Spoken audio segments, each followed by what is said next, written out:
Okay. Good morning once again. So we discussed today a very important gynecological condition in the name of cervical cancer. We just need to know cervical cancer for several reasons. Part of the reasons why we need to know about it is that it's just one of the most common cancers, and in fact the commonest in our setting. We just need to know it. And even within our hospital, we see so many patients who are presented with cervical cancer. Not only that, but also you can imagine out there how many more. Secondly, and more important in my opinion, this is one of the few cancers that gives a warning period. It is warning you to say, if you don't handle me well, I'll become cancer. So it has got a pre-malignant stage. It has got that stage where it's warning you to say, I might be on my way. Unfortunately, during the warning period, there are no symptoms. So not until our women take themselves to facilities that offer cervical cancer screening are we going to be able to capture that warning phase. So it differs in contrast, for instance, to ovarian cancer, because ovarian cancer does not warn you. It's almost always a late presentation. By the time a lady realizes that these non-specific GI symptoms of abdominal fullness, dyspepsia, early satiety, a bit of nausea could be pointing to something more serious. Surgically speaking, by figure, the cancer would have gone probably way above 1C. 1C2, it's probably going into stage 2. So almost always we capture it late. But cervical cancer is one of the few cancers that can be captured before it starts. And that is the whole reason why we need to know about it. In conclusion, even if you're able to capture it and you miss that opportunity, just stage 1 itself, I'm not even saying stage 2, but just stage 1 itself, on its last parts, as we shall see, can be nasty. You would have already lost the battle to have given an opportunity to do this long surgery, meaning you have no choice but to go for chemoradiotherapy. So it's again a very rough cancer because it's not forgiving. You go beyond stage 1, I mean you are almost at the end of the spectrum. So no wonder you've seen that most talks have been about prevention. And that is it, what we will belabor in the first part of the presentation, to look at the pre-cancerous stage, because that's where we have more high impact interventions. That's what will save more women. In fact, that is it, what will be less costly, as opposed to wait for the cancer to skip into invasiveness, and then you now end up requiring more skills, more equipment, more infrastructure, and more support systems for you to handle, and probably even the prognosis at that point will be questionable. That is my preamble. Now, what will be the outline for our presentation for part 1? 1, we shall look at the definition of cervical cancer. We'll look at the incidence. I'm not an epidemiologist, so I'll leave that for experts. We'll look at the etiology, meaning the causative agents to this cancer, risk factors, pathogenesis, which will be divided into 2. We'll look at what is commonly referred to as the transformation zone, and also the role of what are called the oncogenes. Then we go into understanding what is called CIN. I'm sure we've all come across CIN in our histopathology reports. CIN, what is it? And we shall look briefly at what's called the Bethesda system of classification, which seems to also be changing over time. And then we look at the screening methods. For me, this is extremely important. Let me even put a star. The screening methods and the rationale or principle behind each of the screening methods, and we'll conclude with the vaccines. that is the premalignant stage. Then, when we meet later in another lecture, we will now look at the actual cervical cancer. It will have its own outline. So, let's get started. Again, allow me not to write a lot because one of the senior doctors told me that they will scan the notes that they've written nicely of the same lecture and be able to share with you so that you will concentrate more on the explanation than on writing. But you can jot one or two things up to you. So what is cervical cancer? Cervical cancer is a malignant tumor of the uterine cervix. It is a malignant tumor of the uterine cervix. Why am I saying uterine cervix? The cervix, much as it is usually described independent of the uterus, it is actually part of the uterus. Because like I mentioned yesterday, from above downwards, we have the uterine fundus. The fundus is that top part of the uterus which has got no cavity. Down there, we have the part of the uterus which has got the endometrial cavity, and that is the body of the uterus, or the uterus corpus, or the corpus uteri. Then, from the corpus comes this junction, you see this one, just adjacent to the cervix, and that part is known as the isthmus. And from the isthmus, you get into the cervix. Again, you shall see that the cervix seems to have what is called an internal os, and it has got an external os. So this part of the cervix, which is within the endocervical canal, is known as the endocervix. This is the endocervix. But the part which protrudes into the vagina, because these are the lateral vaginal fornices, the part which protrudes into the vagina, this part of the cervix, is known as the ectocervix. Basically, the one that you're able to visualize when you put in a speculum, for instance.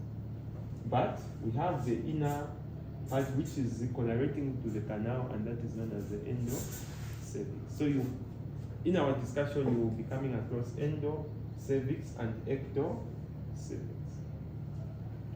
Now, what do we mean by malignant tumor? We know that tumors are generally of two types. We have benign tumors and malignant tumors.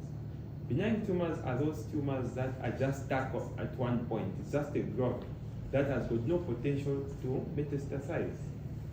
Like for instance, you have a lipoma, a ganglion, or a sebaceous cyst, or I don't know, all kinds of tumors, including uterine fibroids or leiomyomas.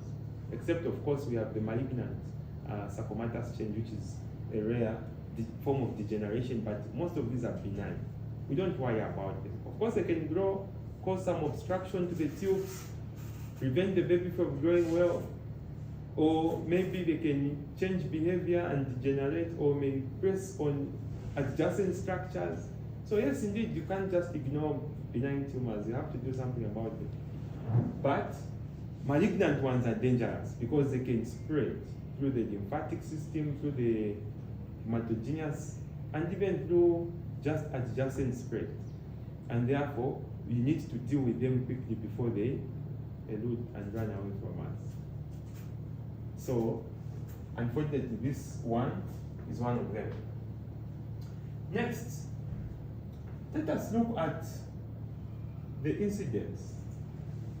Incidence, again, I think I've always withdrawn from issues to do with incidence because for those of you who do research, you've seen that even in the outline of your presentation, if I was to digress, from title to introduction, literature review, study justification, statement of the problem, you know, all the way before you get to your objectives, your conceptual framework, and so on, you know that you have to talk globally, then you talk within the region, then narrow it to local. So please, let's look for all these three components so that we don't mislead ourselves. You are saying that the incidence looks to be small, yet in our location here, it is very high. So I leave that to researchers and I don't want to be misquoted. But let's go to etiology. We know that this cancer is caused by human papilloma virus, HPV. Now, we know that viruses are of two types. A virus can be DNA or RNA. A virus will not contain both. So we've got a number of DNA viruses. Top on the list is hepatitis B, Epstein-Barr virus, cytomegalovirus. These are DNA viruses. But we also have RNA viruses. Like for instance, the one which causes measles, of the Paramyxoviridae family. We have HIV. We have these other viruses which are more towards RNA. And that explains the behavior of viruses, because the virus cannot replicate on its own. It will probably require your cell to use your technology so that it can make its own smaller versions of it. Otherwise, on its own, it cannot. And that's probably we shall share with you a lecture we had with postgraduates on HIV medicine, the science of HIV medicine, to understand behavior of viruses, which you can generalize even to other viruses. Now, away from that, we are saying that this human papilloma virus is a DNA virus. Not so. And this human papilloma virus, we know it causes genital warts, but at the same time, it causes cervical cancer. We know that type 16 and 11 are notorious for causing genital warts, which is a sexually transmitted infection. Let's remember what they were calling the syndromic management of STIs, and how we used to put discharges one side, lymph nodes one side. I don't know if it's pain and the rest of those funny things. But what about CS cervix? Now, top on the list we have 16 and 18. But we also have others. I still remember we have 31, we have 33, we have 35, 54. In fact, we have 45, and the list is endless. But top on the list is these two, 16 and 18. Now, let's analyze 16 and 18 closer. 16 is more prevalent, meaning you see more of type 16 when you do the actual genomic sequencing. You find that 16 is more common. And it is very common amongst precursor lesions. It's common, but it's not as lethal. But 18, I'm very scared of it myself because it is less common. It normally arises from the endocervix, but it is also responsible for what is known as rapid transit cancer. What do I mean by rapid transit cancer? A cancer which was stage 1. Within the next few weeks, it's at stage 2. That quick progression, suspect 18. But generally, we know that 16 and 18 together makes up about 70% of the HPV. But we also have these other types, which are called high-risk oncogenic cancer. But you can see 6 and 11, in fact, those are not even linked to cervical cancer. Yeah, so it doesn't mean that if somebody has genital warts, they have a higher chance of getting cervical cancer. They are sharing the same virus, but they are taking different parts. Now, away from etiology, we can now look at the types, histological types. Now, if you look at the cervix, the way it is designed, you find that if you are at the level of the ovaries, you have simple cuboidal epithelium, and it has been given a nickname. We like calling it geminal epithelium. The ovaries, very close to my heart as a midwife. The anatomy and the embryology and physiology of the ovary. So it has got simple cuboidal. Then we go into the fallopian tubes. There you have got a mixed type of epithelium, but mostly it's simple columnar. So So it seems simple columnar seems to take lead over the lining of the uterine cavity and part of the cervix. But towards the far end, what happens? The epithelium suddenly changes and becomes flattened and layered. It's called simple because it's one layer. It's called glandular because at the base of these cells we have got glands that can secrete mucus. But at the same time, you can see that they are columnar because they are elongated cells. But when you get here, you find that the cells become stratified squamous. Stratified because they are layered and they are squamous. And they are also known as the non-keratinized. Because on the skin you have keratinized epithelium. But this is one, like in the mouth, in this area you have non-keratinized epithelium. Stratified squamous non-keratinized epithelium. So now the junction of this columnar and the stratified squamous is known as the squamo-columnar junction. One can write it in full. Squamous, columnar junction. So, if you have a cancer of the cervix, it means that the cancer can come from the side of the squamous, or it can come from the side of the columnar. So, if it's coming from the side of the columnar, it's called an adenocarcinoma, meaning it's coming from the columnar side. If it's coming from the squamous, it's going to be called squamous cell carcinoma, meaning it's coming from the squamous. Or you can have a mixed type in between. Now, of these three histological types, you find that the squamous cell carcinoma is the most common, maybe 90%. And then these ones will share 5%, and the other one will be 5%. So, if you look at most of our histopathology reports, most of them are the squamous cell carcinoma type. But the pathologist will be able to see the level of differentiation. I'm sure you've seen where they say well differentiated, moderately differentiated, and poorly differentiated. Now that is known as grading. And that's why you have grade 1, grade 2, and so on. But that just shows you the level of disorganization, which we shall later talk about. Away from this, we are making progress. We go to risk factors. Now, risk factors, colleagues, you need to start with very important risk factors. It's like in an exam, somebody asks you, what are the causes of antepartum hemorrhage? Then you start by saying, vaginal trauma, number 1. What else? Cervical polyp.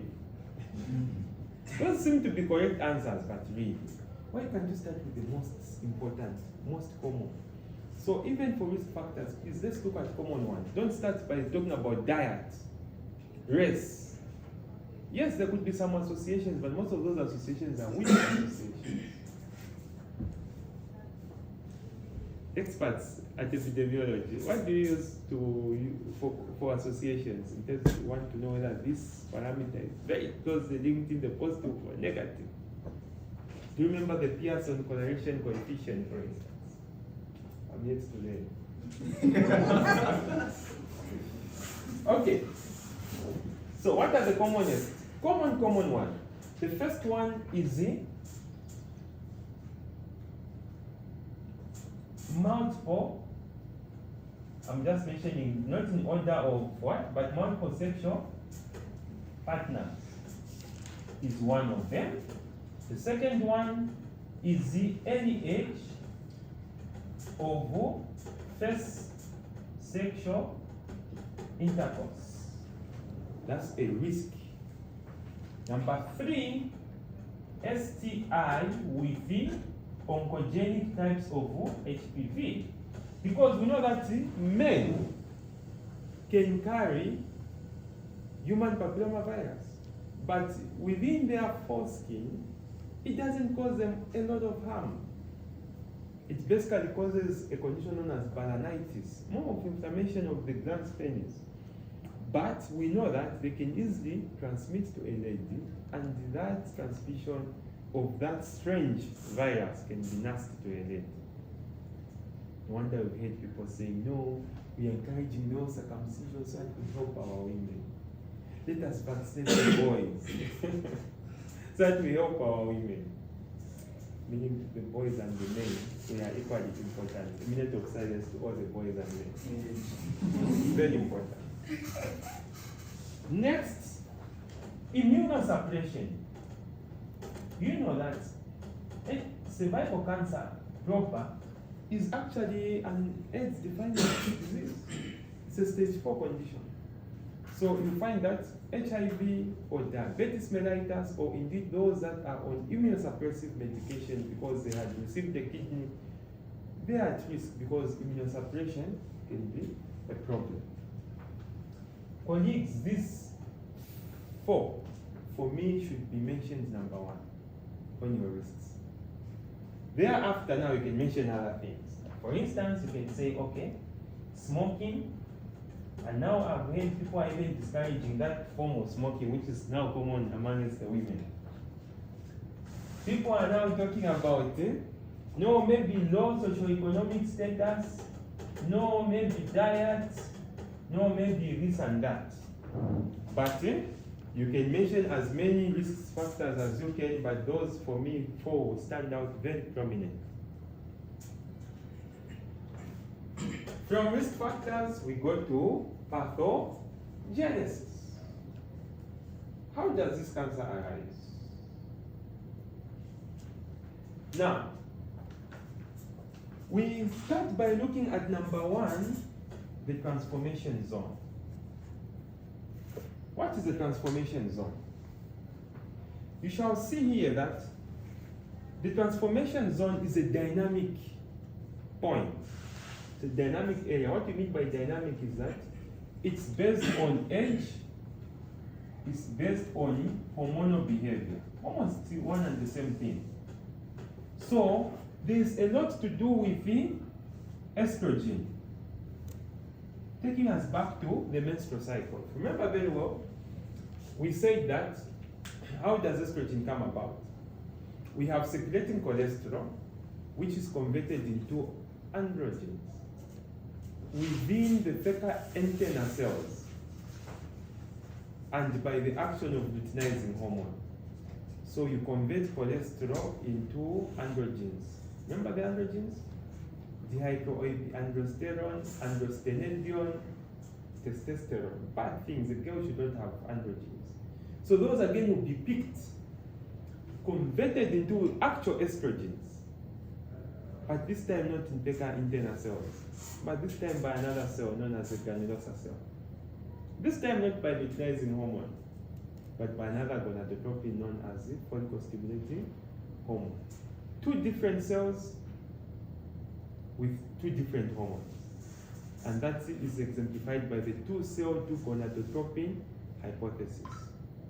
And the last part of converting androgens into estrogens is known as aromatization. Now we see why those drugs like letrozole work in ovulation induction. But I've digressed to go towards that. Now, what the question is, that process doesn't happen in a girl who is 4 years. So we need to wait for estrogen. Now, when estrogen comes, it will have several effects. One of it, together with its friends known as lactobacillus. Remember lactobacillus or Deodelens bacillus, which is a normal flora within the vagina of the female? You find that there will be some conversion of glycogen within the vagina, converting it into lactic acid, kind of. So the pH is going to drop within the vagina, become acidic. Now, this is being helped by estrogen. And the drop of the pH in the vagina will stimulate a process known as metaplasia, where there will be conversion of one epithelial type into another epithelial type. and that is known as metaplasia. It's a normal process. It's not cancer. It's normal to convert one epithelium, adult epithelium, into another adult epithelium, and that's known as metaplasia. So here we are looking at two diagrams. The cervix of a young girl who is premenarche, for instance, and one who is an adult. I'm not talking about the postmenopausal, because the postmenopausal almost starts behaving like this one. Because in menopause you don't have estrogen, you see, things go backwards. Now, let me just look at these two, because these are the most important.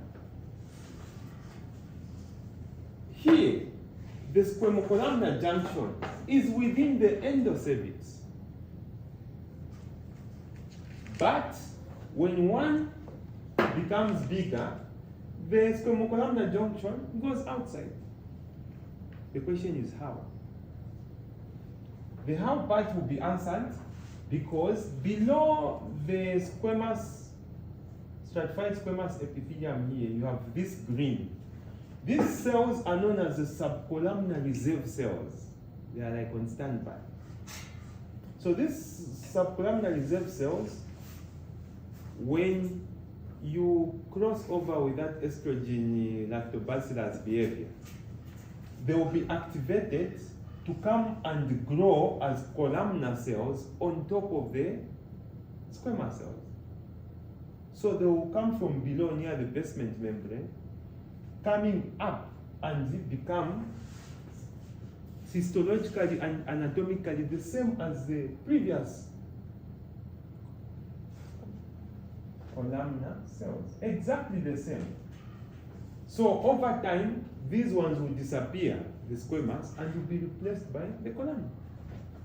But the metaplasia or the change in epithelium will end up to here. You see where it has ended, up to there. That's where now the new squamocolumnar junction is going to be. Because the replacement will only be in the region where we had the subcolumnar reserve cells. It's making sense? And they will be converted. So, if you look at this patient, oh, not patient, this lady, they will have another squamocolumnar junction at the outside. And the previous one was inside. So, the region between the previous squamocolumnar junction, which is SCJ1, and the new squamocolumnar junction, which is SCJ2, this entire region, in fact, I do it inside, but it's also outside. It's from here going all the way up to here. Is it here? This whole region will be called the will be called the transformation zone.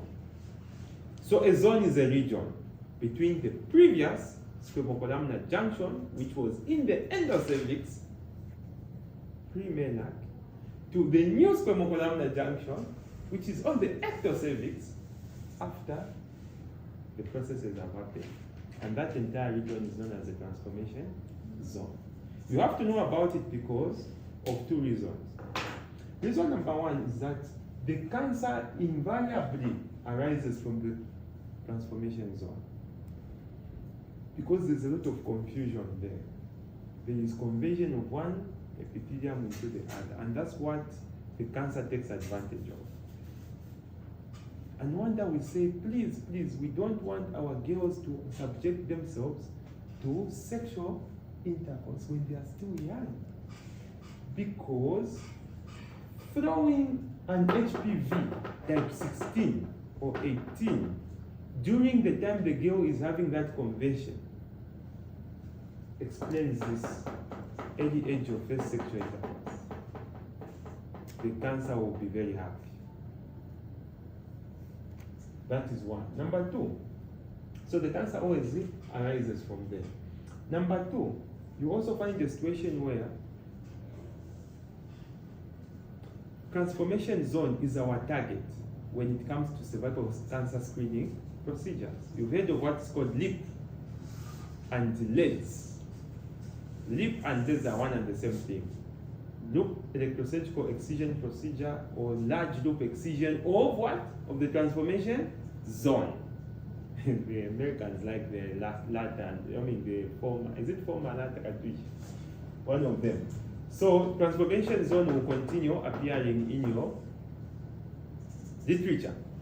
But also, when you look at this exposure of the transformation zone, some women have very clear transformation zones. I put a speculum, I check, I can see the transformation zone is there. So the more visible it is on the ectocervix, we call it type 1 transformation zone.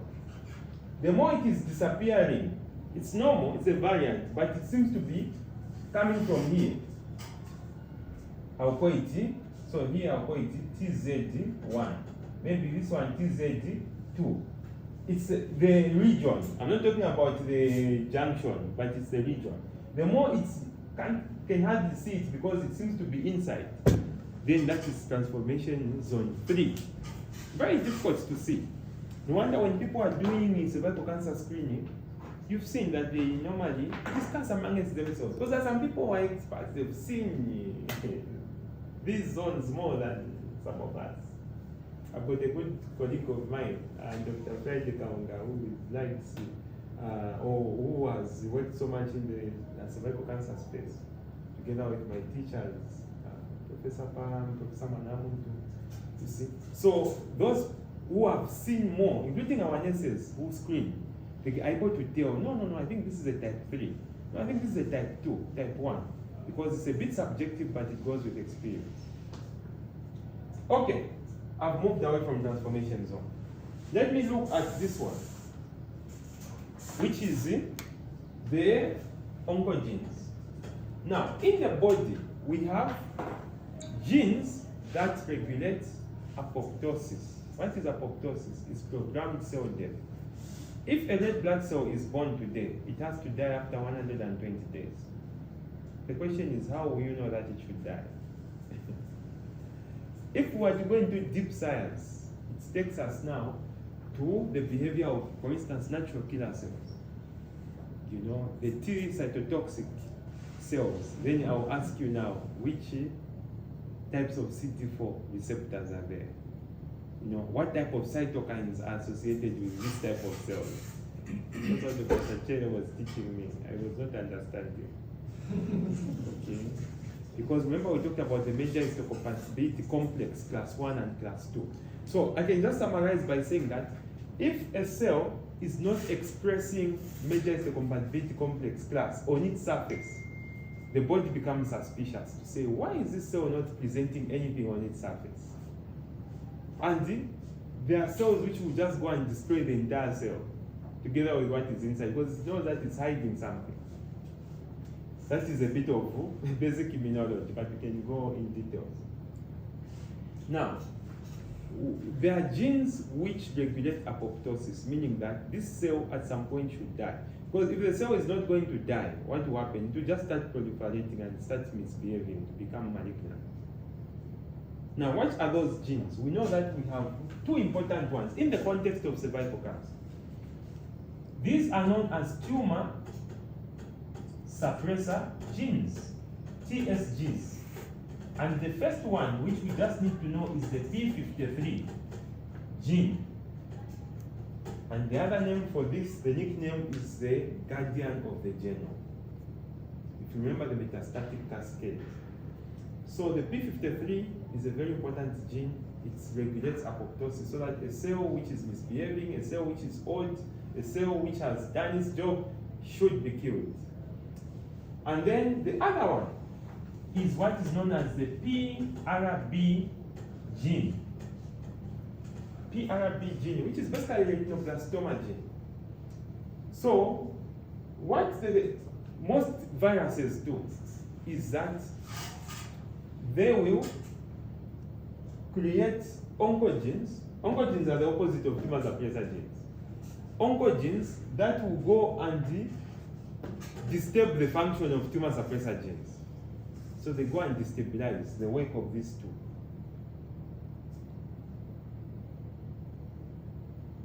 What is the name of those oncoproteins? In fact, let me not even call them oncogenes. Let me call them oncoproteins because they'll make proteins. Anyone? Sorry? E? Are you sure it's 11? 6.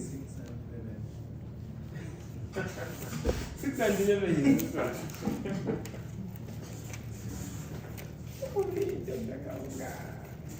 Check your note.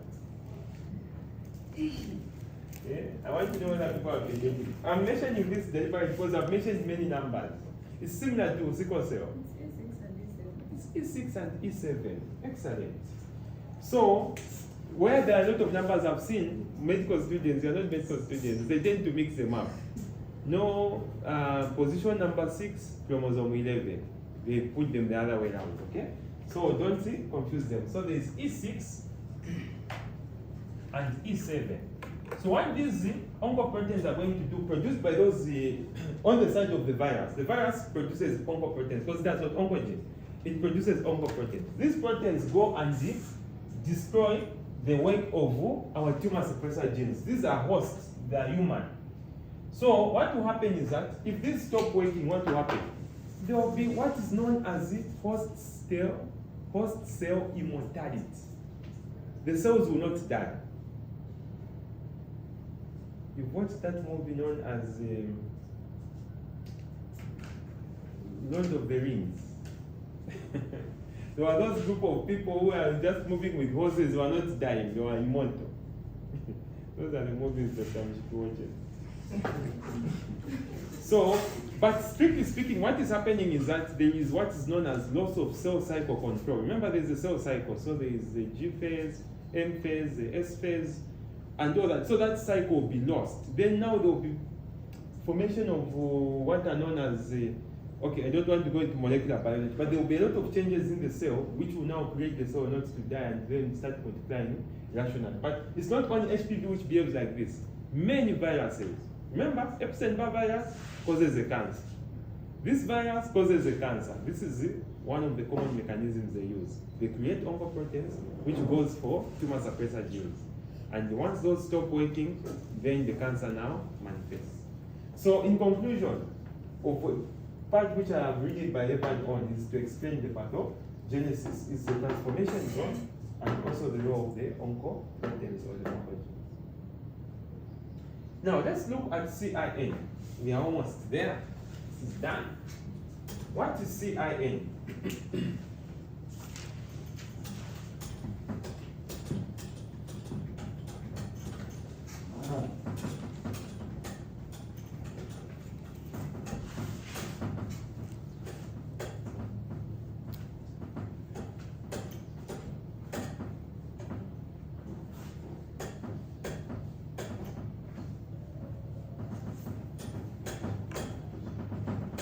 Okay, so what we are saying here is that if this is a cell, remember the cell has got a plasma membrane. Do you remember the plasma membrane? The Nicholson model? Fluid mosaic. We had tails, you know those phospholipids, we had the heads and the tails. And we had some proteins spanning there, not so? Then we had, of course, the cell organelles. I hope you still remember the difference between cysteine and cristae.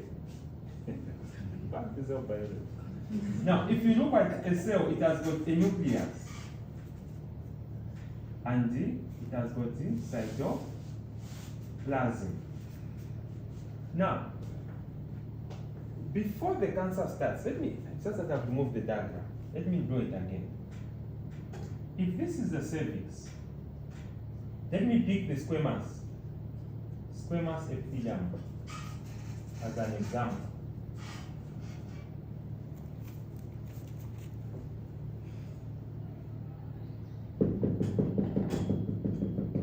This is the squamous epithelium. Now, let me explain how the cancer starts. The way the cancer starts is that during sexual contact, HPV comes within the vagina.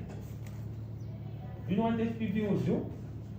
It will go down up to the base, but it will not breach the basement membrane. So this is the basement membrane. I hope you still remember what makes a basement membrane, the type of collagen, and so on. So the HPV will go in, pass through the epithelium, but it will not breach it. So what will it do? It will go laterally like that.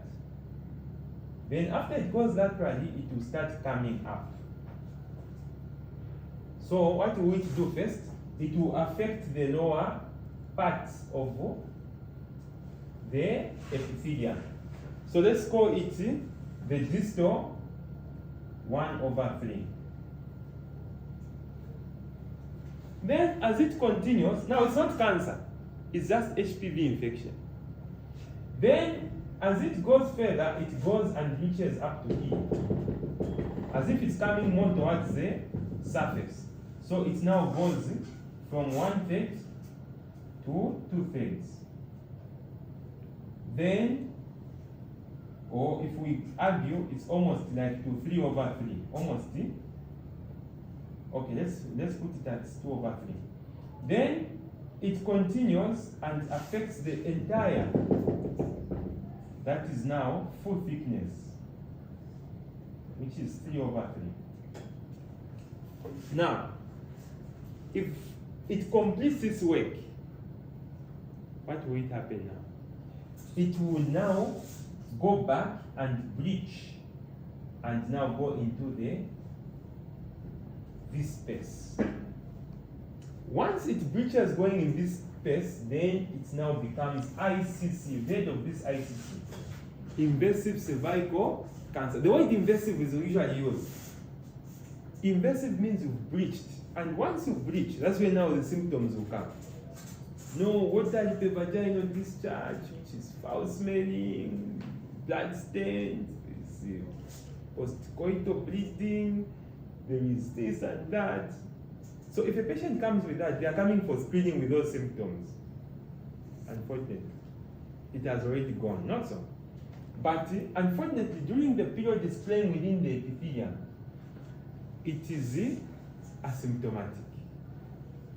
And that's where we pick it at screening.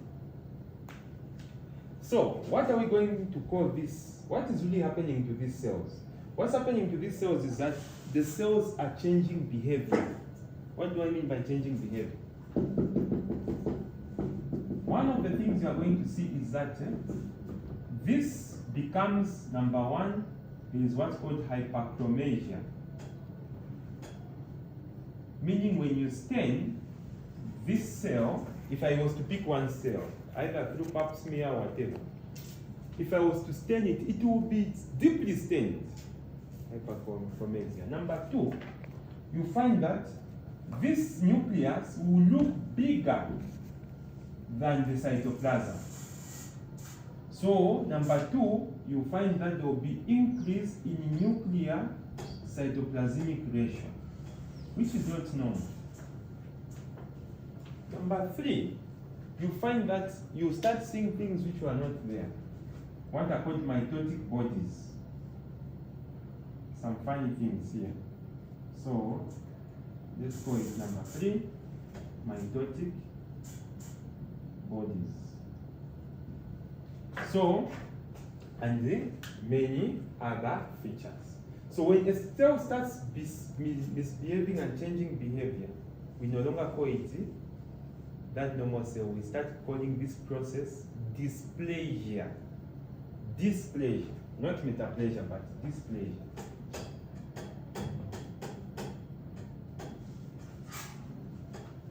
So the epithelium becomes dysplastic because of what HPV is doing. Now, if the lower 1/3 is what has been affected by that infection, it correlates with the, okay, before I go to that. So if it's a distal 1/3 from the basement, this will be called CIN1. If it's 2/3, it will be called CIN2. And if it's full thickness, it will be called CIN3. Now, what is CIN? CIN means cervical intraepithelial It's within the epithelium. Neoplasia.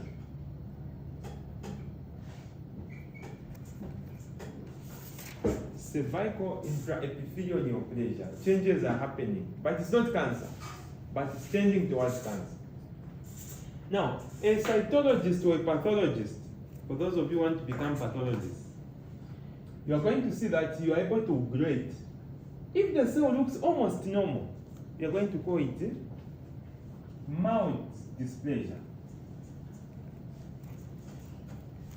If the cell is changing behavior, it's moderate dysplasia, and if it's completely distorted, that would be severe dysplasia.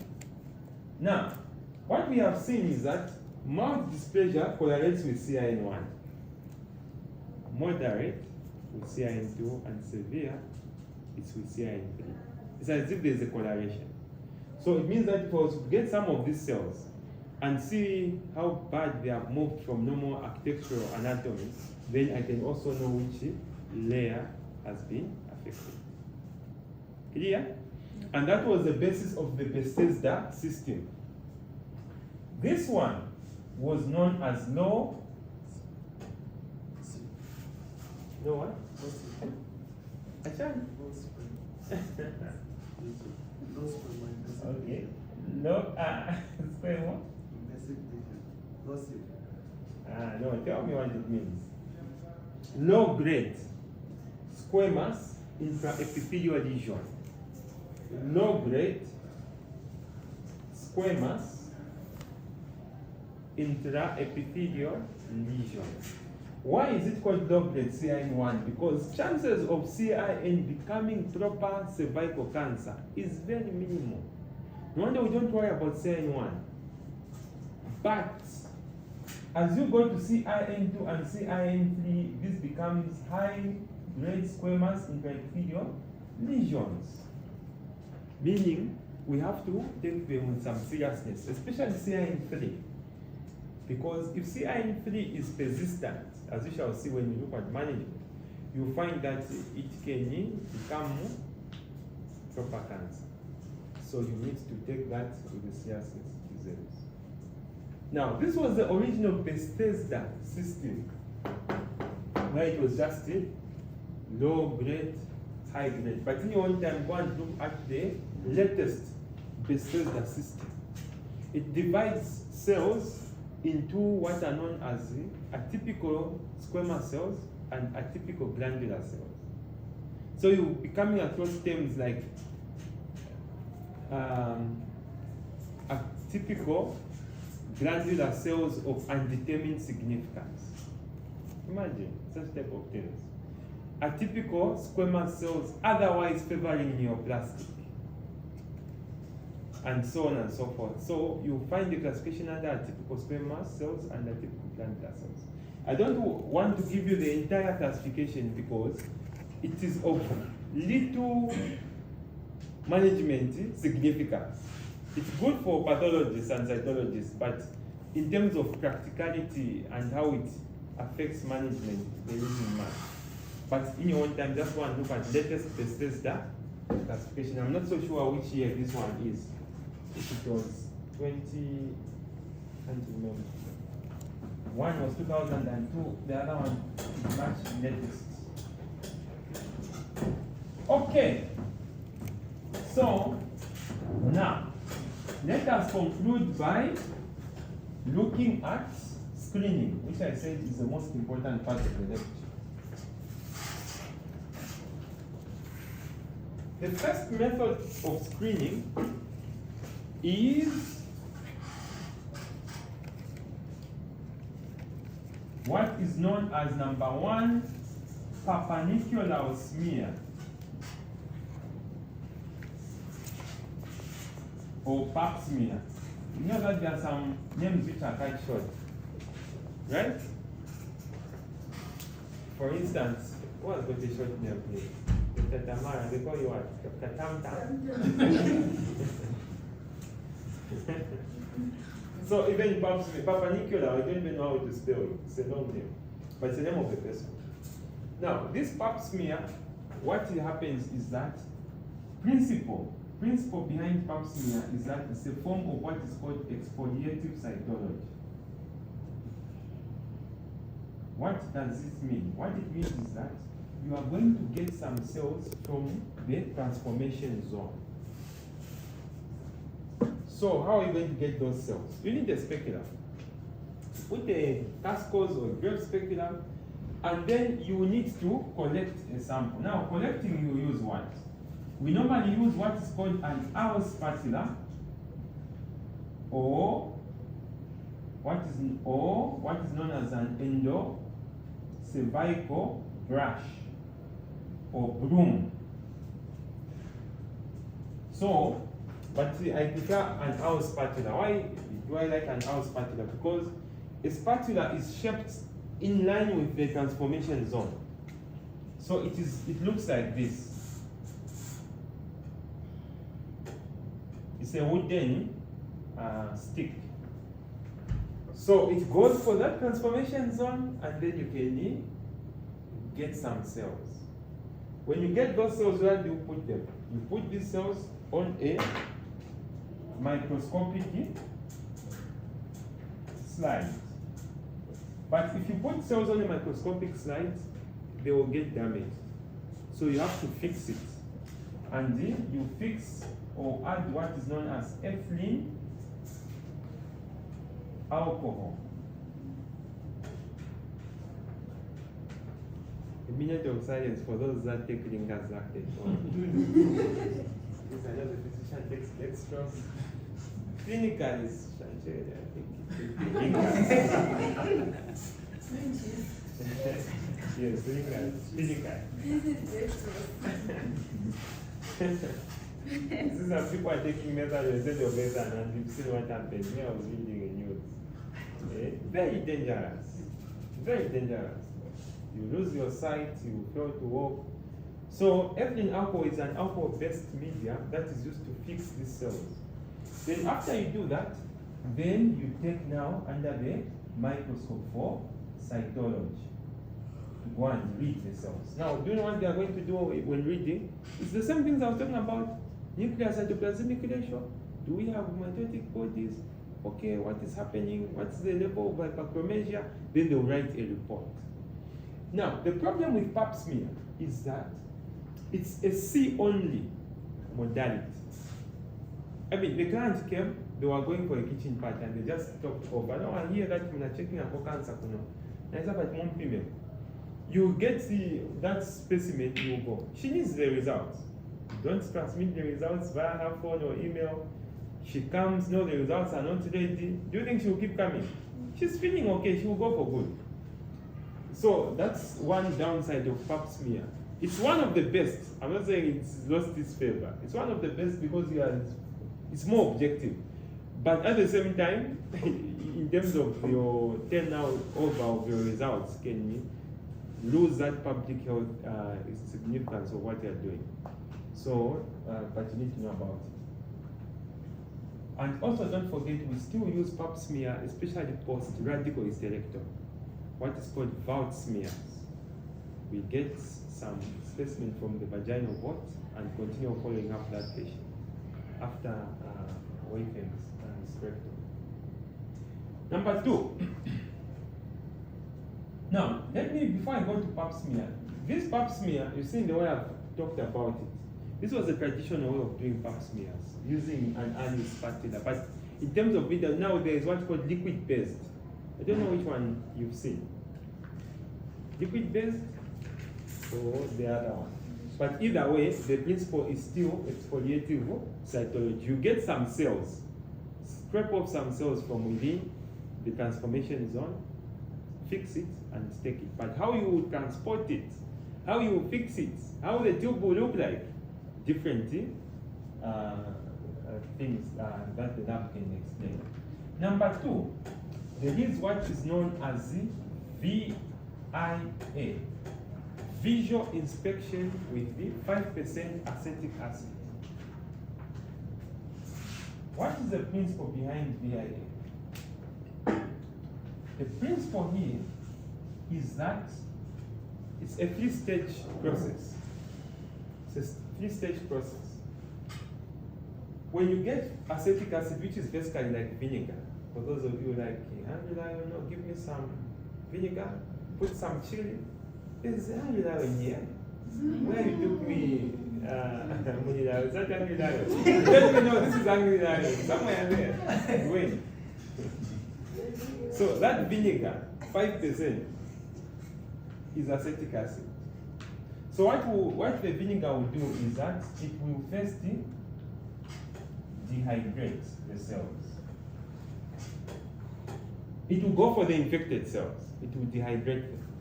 Then after dehydration, what will it do? It will coagulate.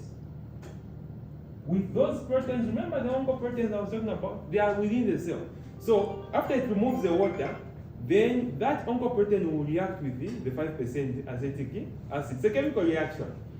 And after this coagulation, the last process will now be reflection with the light. And it will manifest as the acetal white lesions. So it will form white patches around the cervix. So if this is the cervix, you see here there will be a white patch, there will be a white patch, and so on. So that's how I keep encouraging our colleagues, especially nurses who work in the screening room. So those cards that they are given, they should take them very, very seriously. Colleagues, it's not nice to have a speculum examination. Of course, no one has done one on me. Ryan is asking. But what do you mean? What's the evidence? It's not nice. It's like you are doing a vaginal examination in labor and you just say cervix, force, and meters.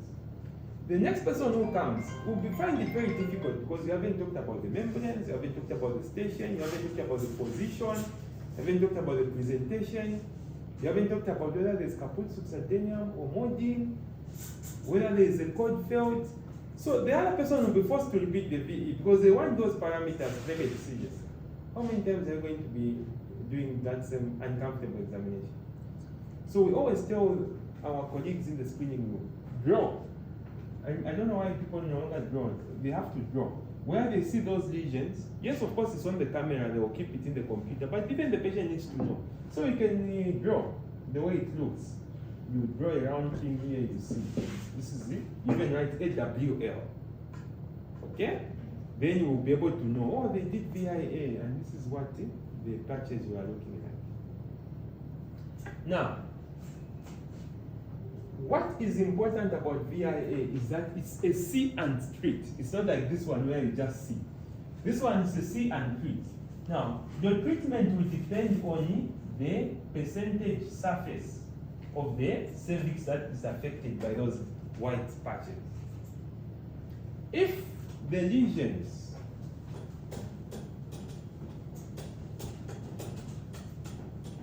if these acetal white lesions are less than 75% of the cervix, ectocervix, so that region we are working on, meaning they're just small patches, one here, one there, then what do? You go for cryotherapy.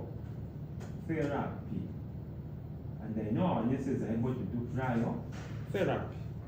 Cryotherapy is you just get similar to almost what you do in the diathermy, there is a pencil, and except there you normally use liquid nitrogen.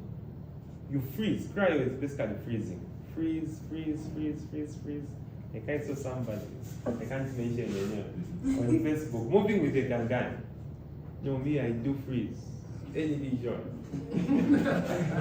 I was shocked. I almost collapsed. And there was no magnesium sulfate to give you. Cryotherapy. You freeze because the lesions are small. It's not a cancer. Please always tell the mothers to say this is not a cancer. It just wants to become cancer. So we have seen it and we are treating it. But if it's more than 75%, the whole cervix is white, then you have to do what is known as LEAP. LEAP stands for loop electro surgical excision procedure.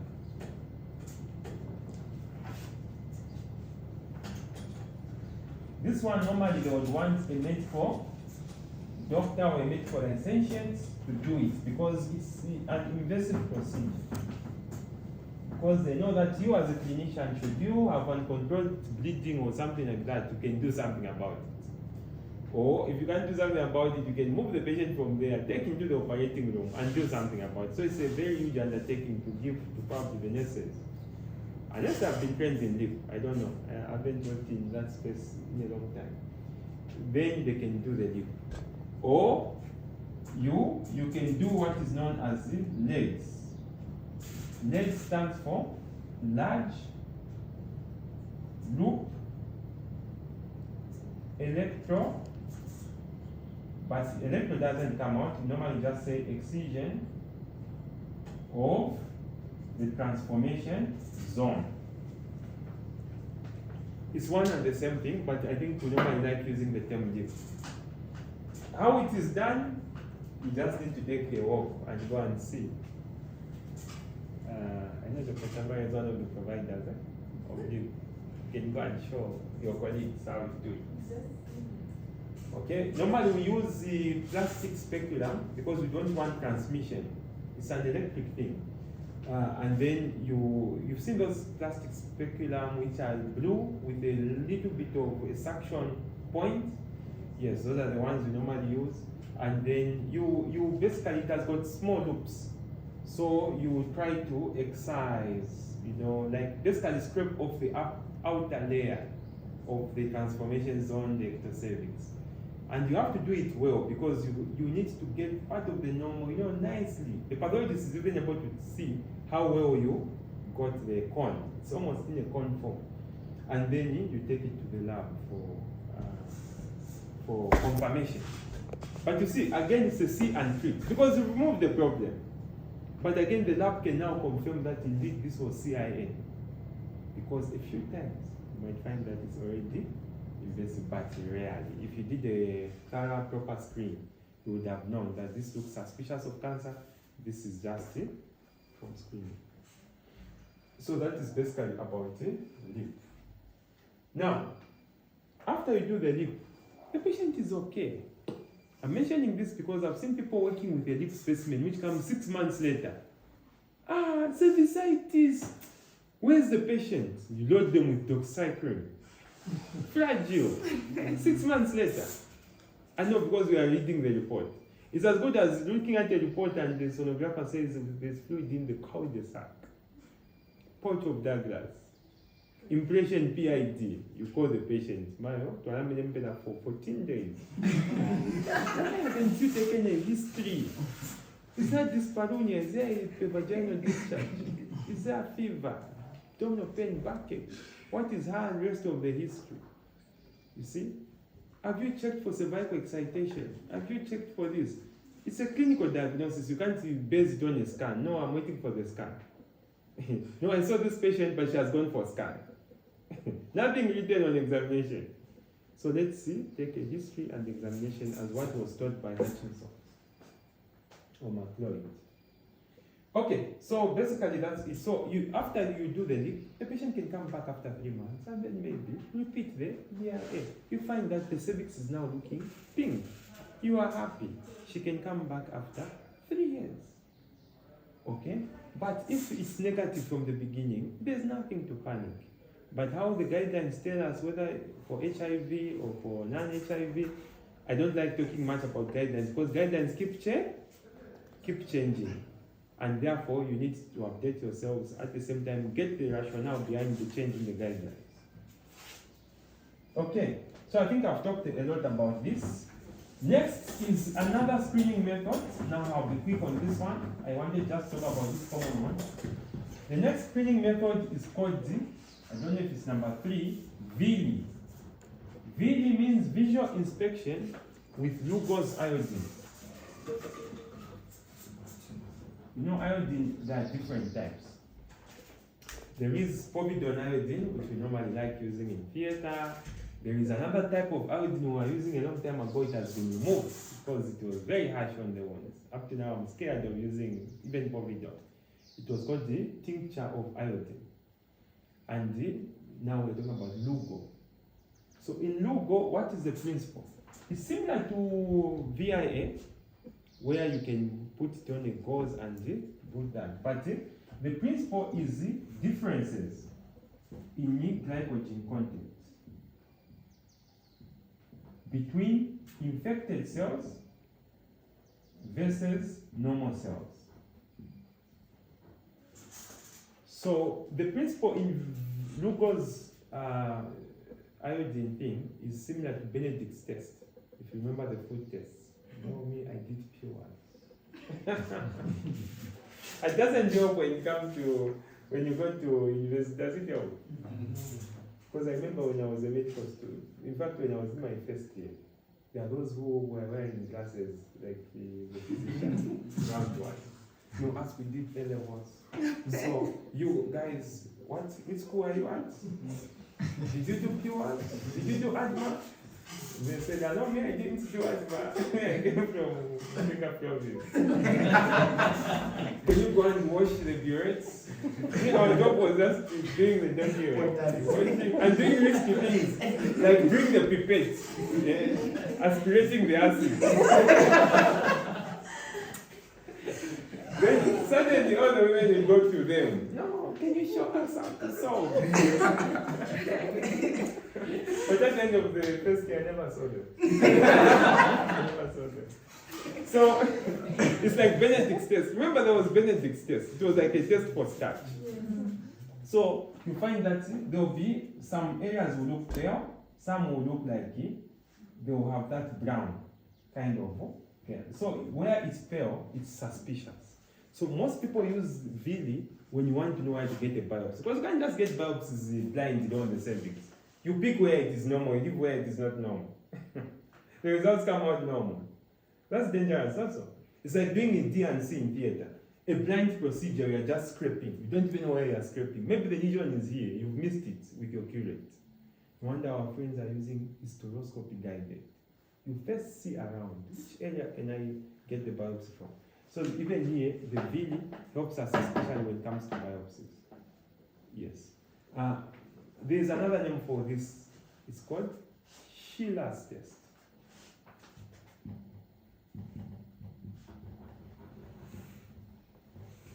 So again, you can see it's a C only.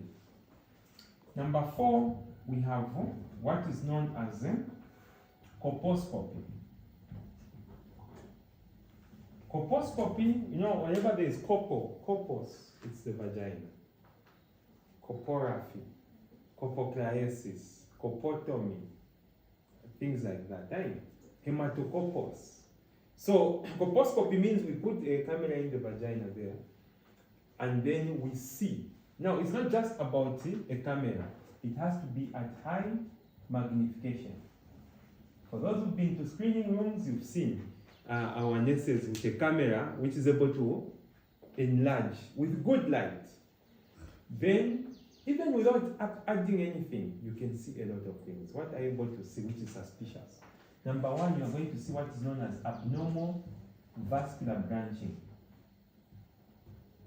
So you are going to see small blood vessels which seem to be coming out like that, crossing each other. Number 2, there is what is known as punctations. You see little dimples. You are looking at the cervix with good light and high magnification. Number 3, you are going to see what is known as hyperkeratosis.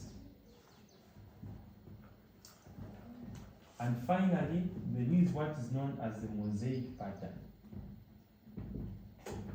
So, again, for those who have been trained, they will be able to tell you, no, this is a mosaic. You know, this one is abnormal branching. Now, if you want to be very effective in your screening, do a combination of colposcopy with VIA, both. But in a low resource setting where you don't have the cameras or colposcopes, just do a manual one. That's what we used to do some time back with my good friend. She's a gynecologist. She was my senior at one of the rural hospitals. We're just getting vinegar, 5%. Then we put a speculum there. We get cotton on a galley pot. then we apply there, allow for 5 minutes. Even if we don't even have a lip or cryo, but at least we're able to screen women. Very common, we used to do it every day. Those that we feel are VIA positive, then we refer them. Okay, at least we are doing something, though not to the best of our ability, but at least you can do something. But if you can do it together with the colposcope and VIA, then you increase your accuracy. And mind you, also those cameras are able to save the image, meaning when she comes after 3 months, I'm able to see, compare and contrast. After the cryo and what happens when I do the bits. Lastly, you see HPV DNA. What can we just look for the DNA of this virus? Now, this HPV DNA is now what is being recommended. Because of the 90, I want to see people have been reading. It's called 90 what? 9079. Excellent. Public health, gynecology. 9079. Yes, you explain later what that means, right? But what we are trying to say here is that we are now moving towards HPV DNA. Because of the subjectivity in most of these vision. It also depends on experience and all, but I still don't want people to let go of this.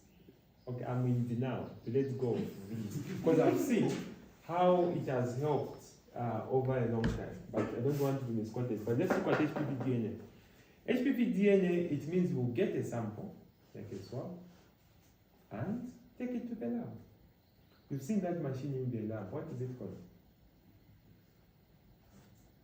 Of course, it's a DNA machine, but so go and look at the types, right? Logic, Panther, and the other things that we can use to detect the DNA. Because it's not just a question of detecting the DNA, it will even give you the actual HPV type.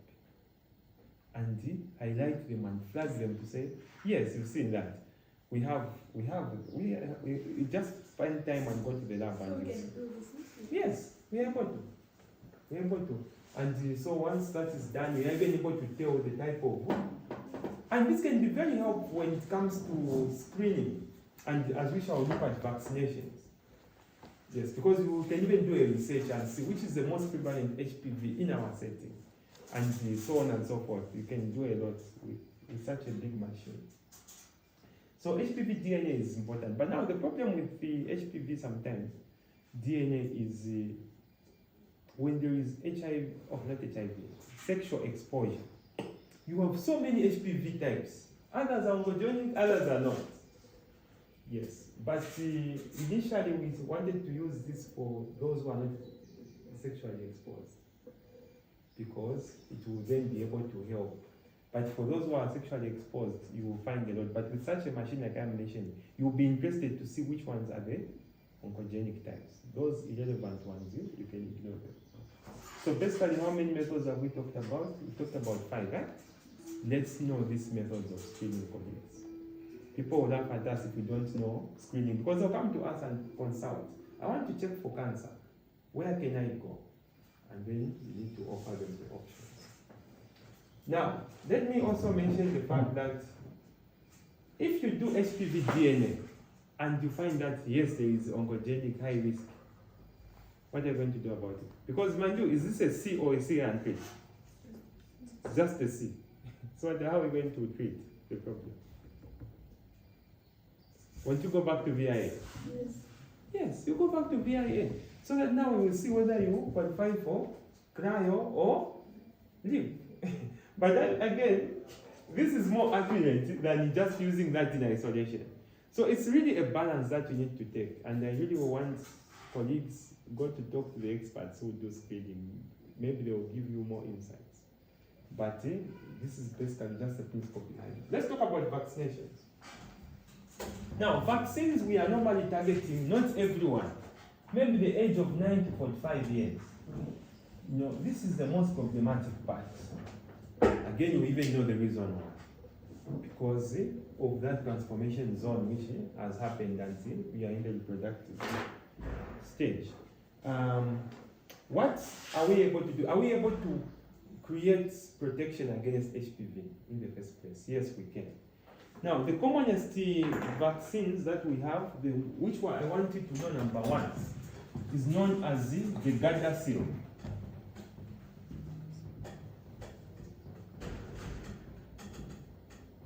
Gardasil is made by a company known as Merck.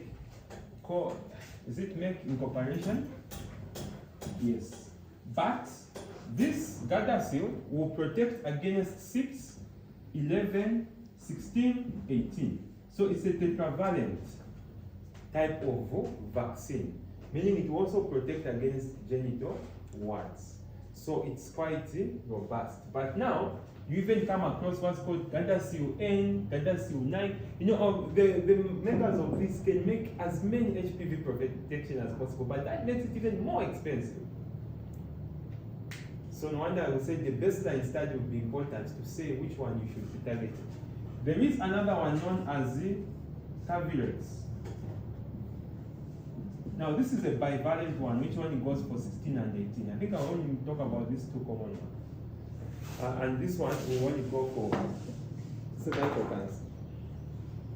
But it will not keep these others. So the more you add to your panel, the better. Because you can get now even 31, 33, 35, you know, you can add as much.